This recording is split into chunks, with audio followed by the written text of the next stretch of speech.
Hi everybody, it's Gail from Gail's Bookish Things. I'm sitting out in my car on this lovely Friday afternoon. We're enjoying sunshine today and the air is coolish but very, very pleasant. So anyway, I'm sitting here waiting for my son. He does an art class on Friday afternoons. I usually take him and I act very antisocial and I sit in my car and I read or journal or get caught up on stuff. So here I am, and I thought this would be a great time to update you on my Lochby Field Journal. I'm really enjoying this. I have said, and I will repeat, but I wasn't sure if I'd like this A5 size. And just a quick side note, it's slightly darker than I'm seeing show through on the on my phone here. It's a little bit deeper in color. This hook at first seemed cumbersome. I just loosened up the tie here, and because I'm filming one-handed, I'm not going to redo it, but it really isn't a big deal at all. It's really quite easy to work with. But let me show you how I have set up the inside. I'm not trying to really make this like a scrapbooky traveler's note thing. I want it to be functional, but I always like to add a little bit of me to it to personalize it. I've really enjoyed bee themed things lately, so I stuck their tag in here. My friend Kim gave me, and thank you Kim, this blotting paper, and she added some cute little gnomes to it, which is really fun. Anyway, so I'm keeping that in here because I'm using fountain pens in this. That's like the only pen I want to write with these days. And then here I have some things that I am working on transcribing. That seems to be a thing that people are doing. I sort of caught the vision from that by watching Sarah Martinez and Robin at Talks from the Heart. The main motivation for me is that I love to write with the pens, and it gives me something to write. But anyway, I just kind of got these out without talking about them. These are chapters from various Bible chapters that I've memorized over the years. So I thought, in way of review, I would transcribe those. So I have a insert for that. All these inserts, except for one, excuse me, came with the Lochby purchase. This is also from Kim. It's such a cute little postcard. I thought I would use it for now to decorate my insert cover. It's just lightly adhered, so I can take it off later if I want. My tags are something a friend of mine, Debbie, printed off for me, and I just cut them out last night and labeled them.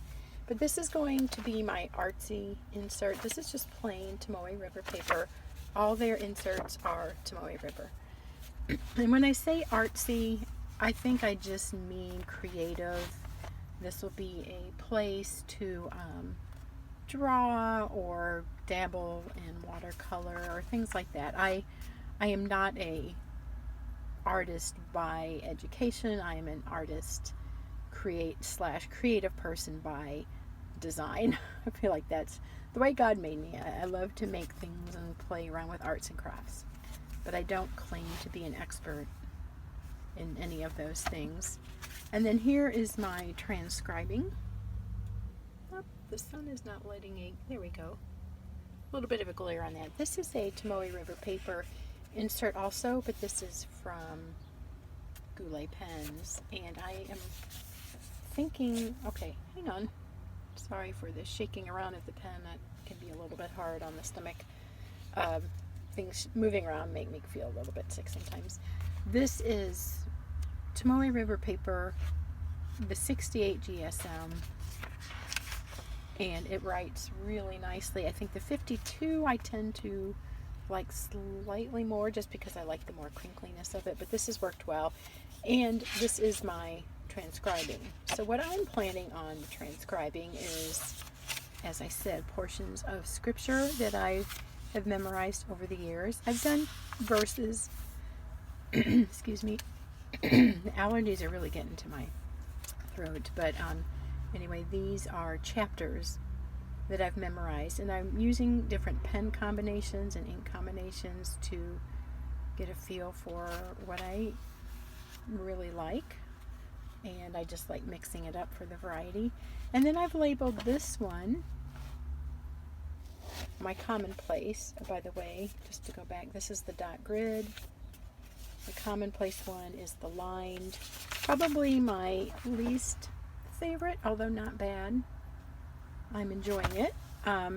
This is, well, like I said, commonplace, and I have seen that defined as technically, to go back towards its origins, is more like a book of knowledge, things you've learned or discovered that are of interest to you.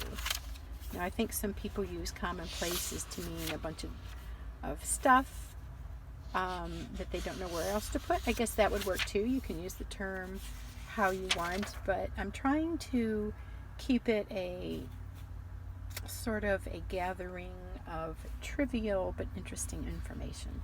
The word trajectory, I've heard a lot lately. It's come up in quite a few readings. I was looking up Éclat de Saphir because of the Jehurban ink. I wanted to get a definition, and the best I can come up with is it's like dazzling sapphire or brilliant sapphire ink color.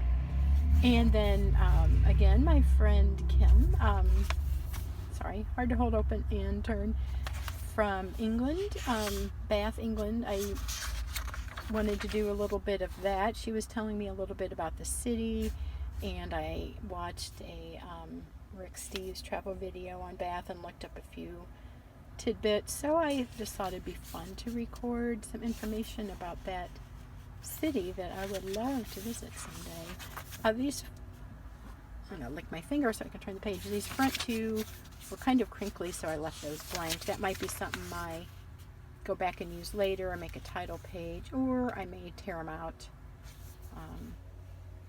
and just use them for scrap. And then here I have a quote by Aeschylus, a way back when ancient Greek philosopher. He was quoted on Blue Bloods. You know, if you watch that show, Frank oftentimes has very poignant quotes, and I liked that one. So I looked up a little bit about him. I didn't know much about that philosopher, so I'm using this as tidbits of information. And then this is my memoirs. I called it that because I thought that sounded fun, but I don't know how chronological I want to be. I'm kind of choosing to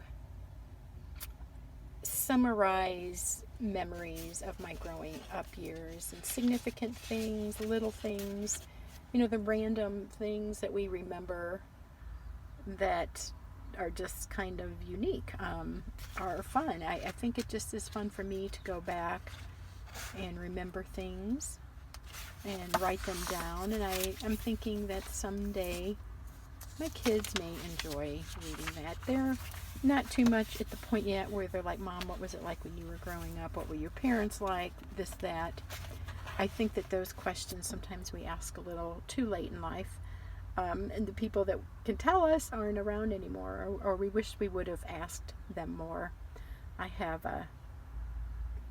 that thought sometimes ahead of several aunts that I was quite fond of, and I wish I could have gleaned more of their history when they were living, but when you're a little kid, you don't think to ask those things. So I'm just making an odds and end recording of random memories.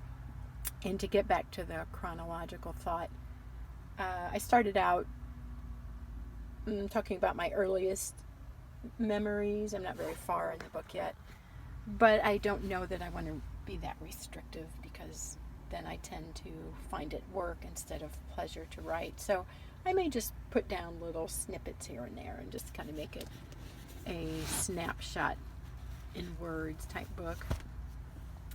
Back to the front here, I have one more tag.